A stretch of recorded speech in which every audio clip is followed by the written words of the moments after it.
Is Dr. Stone worth reading? Is Dr. Stone worth watching? Get excited as we have a look at Dr. Stone. Hello and welcome to That Man. That is me merchandise, and today we are looking at Dr. Stone. Is Dr. Stone worth your time? Yeah, it is. Simply put, Dr. Stone, in my opinion, is possibly one of, if not the best Shounen Jump manga of recent years. It comes with comedy, it comes with suspense, it comes with actual adventure. Remember that? It comes with the drive to become better. It comes with the drive to invent. And it really makes us look at what we've done and how far we have came as a whole.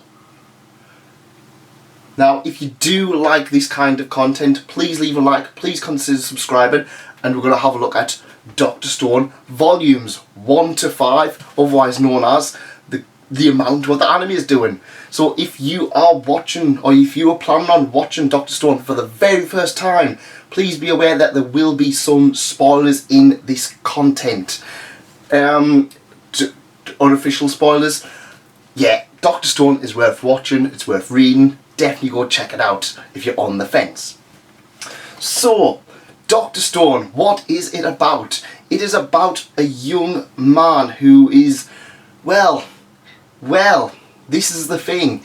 He is frozen in time, kind of. The entire of the world is transformed. It is turned into stone. Every single person on the planet, all the birds, they are all turned into stone, except for the animals. The animals thrive and continue. Essentially, everything goes back into the Stone Ages, and one of the main characters, he survives simply through sheer determination, because why not? No, it's not like that. There's a more science thing to it. When he wakes up, he discovers that his friend from school, Senku, an absolute genius, has also survived and has been thawed out hundreds of thousands of years later, and it's a brand new Stone Age, and together they need to reboot humanity. So after deciding to reboot humanity, Senku and his friend Taiju, they start getting to work, but it's soon apparent that they can't do it alone. However, they discover a miracle cure.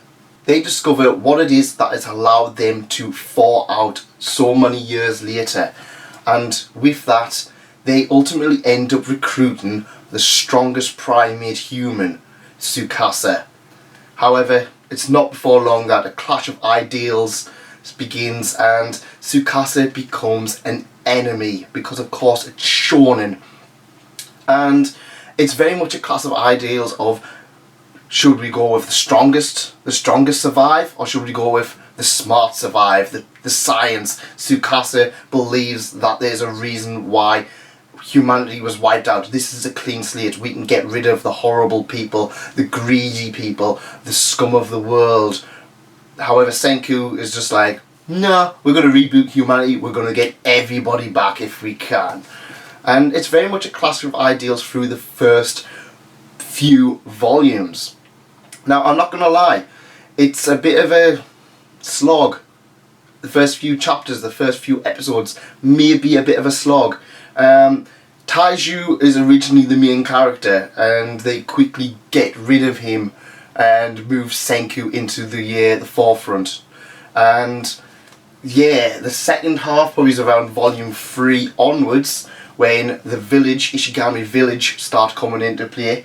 That's when this gets to be amazing. So yeah, first 2 volumes, keep with it. These 3 volumes onwards, we're in for a ride. Ishigami village, they're just a primate village. There is a reason why they've kind of survived, that is explained later on. Don't know if the anime will cover it. It's explained. Everything is explained. But yeah, we start becoming in seeing what Senku is going to do to reboot humanity, and we start seeing some absolute fantastic inventions. That's right, this is an inventing manga. This is upside down. This is an inventing manga, and we start seeing random things being introduced. We see important things. Glass is obtained, iron is obtained, carbon monoxide is obtained, sulfuric acid is obtained, ramen is obtained,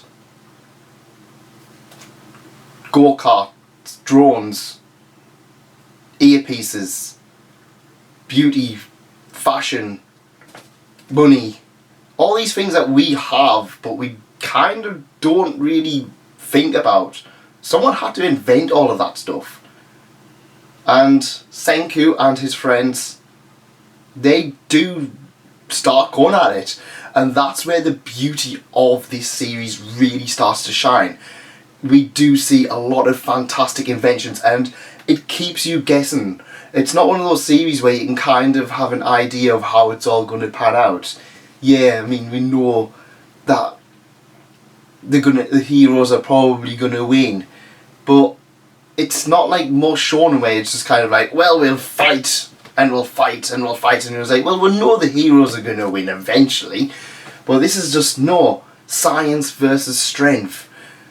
It's not a fact of just being scientific, it's a way of outsmarting.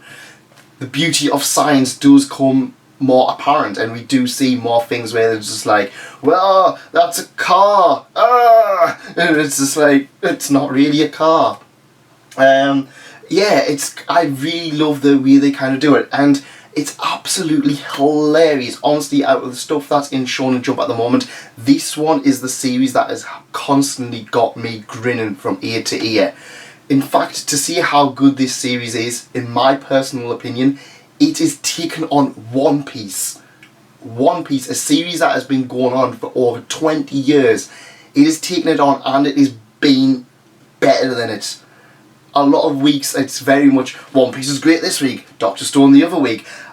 For the last year or so, Dr. Stone and One Piece have gone head to head, in my opinion. Nothing else has kind of came close. A lot of other things kind of have jumped up and down, but these two are, in my opinion, the two big ones in Shonen Jump at the moment. These are the two ones I rush out to read every single week because I'm really excited. I really can't wait to see what's going to happen next. Other stuff, kind of, as a whole, it kind of has, oh, it's a great series on a whole, but each individual chapter, oh, well, it was okay, it was, but these two, Dr. Stone has just been, yes, what to make of that? That's the kind of that's the kind of roller coaster we're in for. So Dr. Stone has been brought to us by Boichi, the artist known for Sunken Rock. Yes, his characters are over the top, they're ridiculous, they're absolutely amazing. We do have a few little issues with kind of how the girls are drawn. The eyes especially is kind of, they're a little bit bug-eyed, but yeah, the eyes look like, I don't know why they look like little bugs. He did do terraformers though at one point. But yeah, it's a great, fantastic, and it has came to life absolutely amazing. All of the characters look unique. All of the characters look interesting. I mean, look at this guy. Look at that. He looks absolutely insane. How can you not like that? That character design. Jeez, it's amazing. The story is by Riichiro Inagaki. I had to read that because I just didn't want to get it wrong. And that is the mastermind behind iShield 21.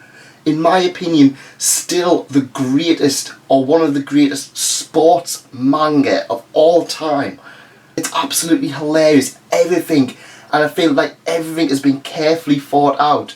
We're not getting stuff like we're kind of seeing other series where it's like, oh, well, we'll put this arc in, and it's like, oh, well, yeah. I'm not sure if, yeah, that's okay, but it feels like everything is planned out really far in advance. A lot of the stuff that is early game comes back in later on.